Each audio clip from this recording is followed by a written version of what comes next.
Well, first of all, just really proud of our group. In general, I mean, we're 5-4, and that was one of our goals, was to go into the conference season with a positive record. And so, when we lost Nat going into that Western Michigan game, haven't really had time to even adjust how we could play and what we might be able to do from an offensive standpoint and moving some people around. We had to play the next day, and then it was preparation for Western Kentucky, and then preparation for Purdue-Fort Wayne, then this game 2 days later. So to go 2-2 through that stretch, really proud of the young women in our program, and excited for them to be able to go home and get a break.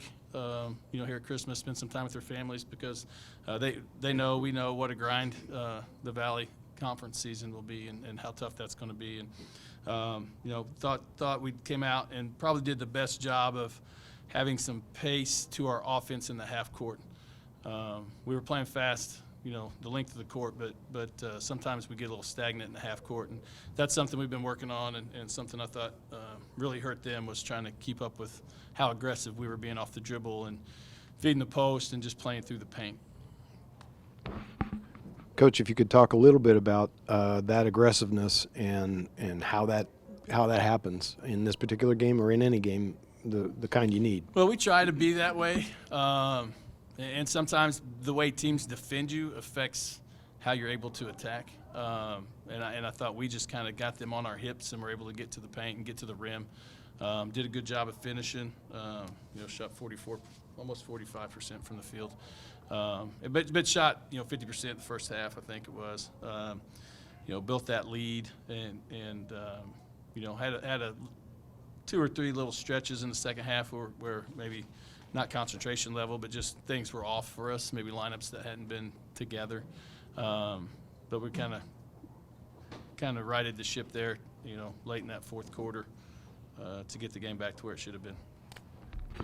How about the girls inside and what they were able to do tonight? Well, I think that's been a big, I don't want to say necessarily a challenge, but you've got 2 of those people that we're trying to rely on are coming back after sitting out last year.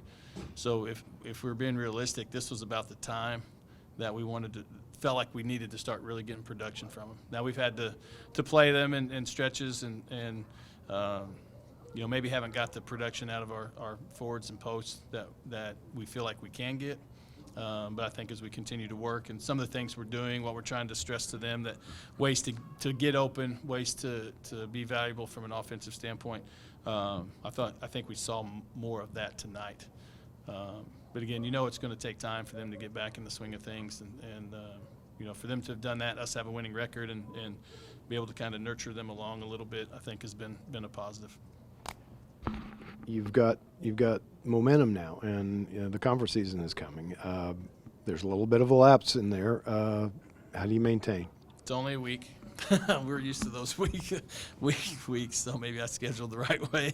But no, I mean they need this break. It's maybe outside of the baseball, the way the baseball season is structured in college athletics. I think basketball is probably the second longest season, and well, maybe probably the longest season, but baseball goes well into the summer also. But I think it's maintaining your composure and your poise when things don't go right, to be able to still understand where you're at in a game, or if you lose 2 in a row, understanding the importance of that third game. You never really want to lose 2 in a row, but those things happen. But it's more about how you respond, because I think those things, when things are easy and you're winning, not that winning is easy, but when you're winning, things are easy. Things come a little easier for you. Like tonight, I felt like breaks were going our way, and sometimes when we come up on the short end, the breaks don't go our way. And by that I mean like a loose ball that goes out of bounds, or the Western Kentucky game where the girl's throwing it to one person and we tip it and it lands in somebody else's hands for a layup. So, those kind of things I thought went our way this game. I was talking to Coach Annis, earlier today, and he mentioned, he was like, said Coach Rates always used to say, you have to play good and you have to have good fortune. and I think that's very true at this level. You know, it's hard to win, but you know, we're going to go out and compete every night, and obviously a great game to build upon going into it, and then having 2 more home games. I don't know what we're going to do when we go on the road. Last year, all we did was go on the road first semester, so we were more prepared probably to play on the road. So I don't know if we're really truly prepared for some of these road trips, but I think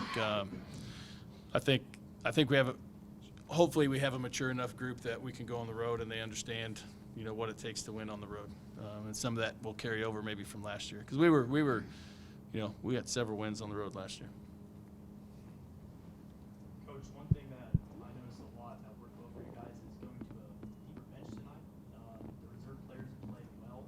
Folks who finished the game, and Westboro as well, were both in double digits. How well was the bench, you think? Well, I think those first 4, we want to get to where we have a consistent, you know, 9, maybe 10 person rotation. Is what I'm looking at for conference. We've got some things that we've started working on this week that we didn't really want to apply to this game. Didn't feel like we needed to apply to this game, to where we can move some people around, have some different lineups in. So, you know, when we come back from this short break, we'll hit that pretty hard on that Monday night, to where we're moving some people around and putting some lineups together that we feel like can be effective. Obviously, we've tried to win all these games we've played, but at the same time, we know that we're continuing to build. A lot of teams have new players, but for us, you know, we had a lot of kids that, you know, people are like, well, you got all these kids back from last year, but, you know, 3 of them didn't play. They were hurt. So them coming back off of injuries, getting kind of used to being back on the floor and practice and what you have to do, and all that. I think as we continue to go, I think you'll see more consistent, like 9 person rotation, maybe 10 person rotation, and try to use everybody the most effective way that we can. It's a week away. Any thoughts about Missouri State? I've barely seen them. I watched about 5 minutes of them so far. I really am one of those like day-to-day people. Sometimes I wait too long and feel like I watch film for 24 straight hours on some of these opponents. But you know, they're a good team. They've played a tough schedule. Coach Cunningham, you know, interesting enough, she went to Bloomington South, and I went to Edgewood. So, you know, it's kind of neat that 2 people from Monroe County are coaching in the Valley as head coaches. But you know, she'll do a good job. They've got good players. They've got talented kids.